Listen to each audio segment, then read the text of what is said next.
Hello, readers! I'm Jenna. I'm Lily. And together we are Tell Between Tales. If you love books, you have come to the right place. Today we are discussing Amari and the Night Brothers.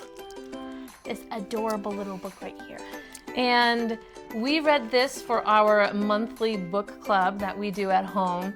And we listened to the Audible version of this book. And then we checked it out from the library so we could have it for this video.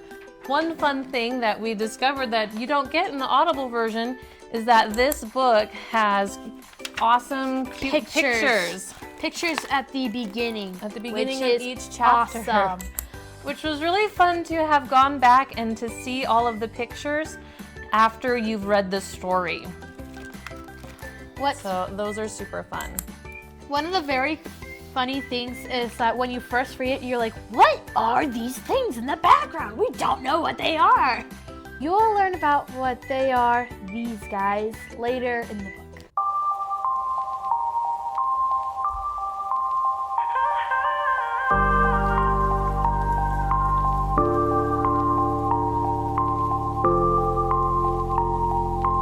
This book is about a 12-year-old girl named, you guessed it, Amari.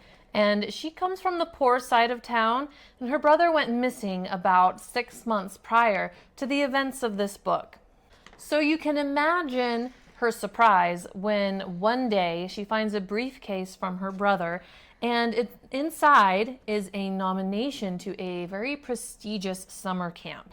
And this is a summer camp where the children all get to learn leadership skills, and they get to meet people who are in very influential positions like heads of state, a lot of people in government, and they teach you important leadership skills that you can use to hopefully go off and be a great success later in life.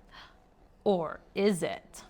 Turns out that's all just an elaborate cover for parents who are not involved in the supernatural world.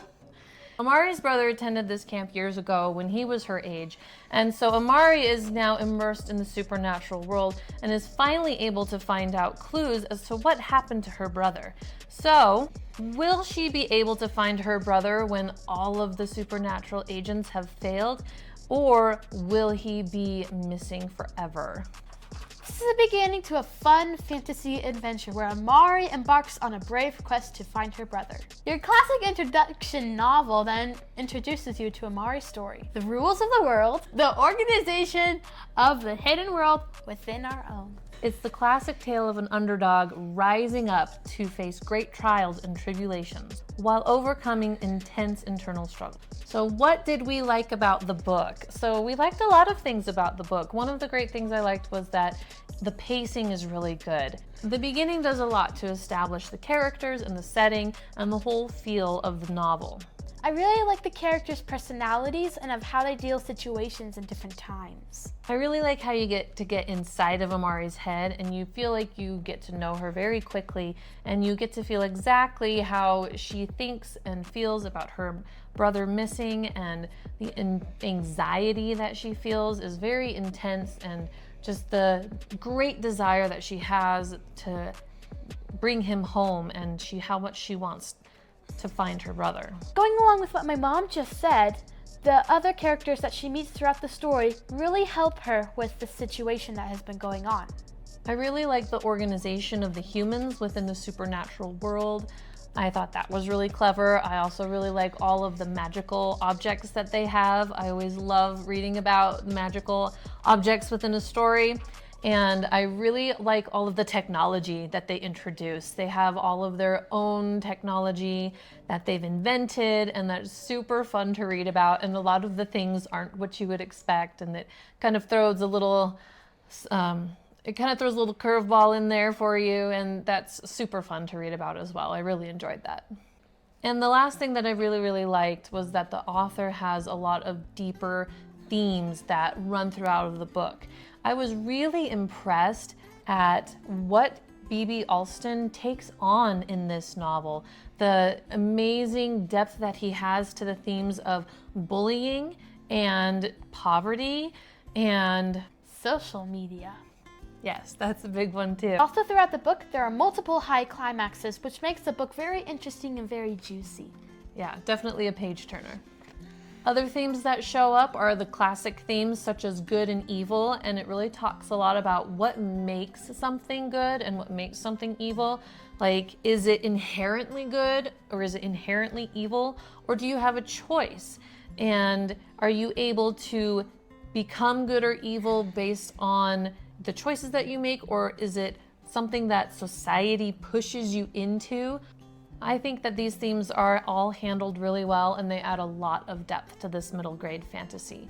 We're going to be doing a couple deep dive videos where we really dig into the themes about bullying and cyberbullying and the use of social media in this book. So if that's something that you're interested, stick around. Those videos will be coming out within the next few weeks.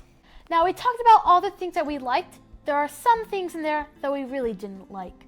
I liked a lot of the book, and I find it very hard to find the things that I really didn't like. But the thing that I really didn't like about that is that Amari is a Mary Sue character. A Mary Sue character? What does that mean? Someone who is always good, always does the right thing, and doesn't have any flaws. For example, if you gave Amari a gun and you said, "Oh no, I'm gonna attack you. You have to defend yourself," she'd be like, "No, the gun is evil. I'm not gonna do it. I'm not gonna shoot you." That's like a Mary Sue. Thank you for explaining that. I agree with Lily. This was really the one thing that we didn't like about the book. And you know, having your main character be a Mary Sue character in a middle grade fantasy is not necessarily a bad thing.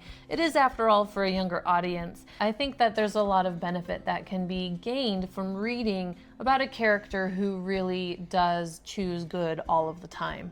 However, there is one scene in the book that really bothered me. I completely disagreed with how it was handled, and I'm going to speak about this in very vague terms to avoid spoilers. So we'll just say that there's a situation that arises in the book that is a self-defense situation, hence Lily's example. Kind of like a gun. With the gun. But what happens is that this character uses a method to defend herself just kind of automatically, but this specific way that she defends herself is looked down upon in the society that she's in, and she feels really bad for defending herself. And that bothered me because I think that self-defense is okay 100% of the time. If someone is coming at you and you're about to get beaten to a pulp, I don't care how you defend yourself. I would expect you, Lily, to defend yourself, and I would stand by you 100%. And don't let yourself get taken advantage of. Don't let yourself get beaten up if you have a way to avoid it. It doesn't matter if it's perceived as good or if it's perceived as bad by the community. I don't care if you're using a gun, like in Lily's situation. Pew pew. Or if you're using your mad karate skills. You know, whatever you have at hand in order to protect yourself. I am a very strong believer in self-defense. And I think that this character had every right to defend themselves using what they had. In conclusion, we both agree that this is a great novel, and we strongly recommend that you read Amari and the Night Brothers. And if you really enjoy the first book in this series, there is a second book that just came out. It's called Amari and the Great Game. And there is a third book that is coming out, I believe, at the beginning of 2024. Thank you for watching. Don't forget to subscribe to our channel and hit the bell. And we will see you next time. Make sure to punch that subscribe button in the face!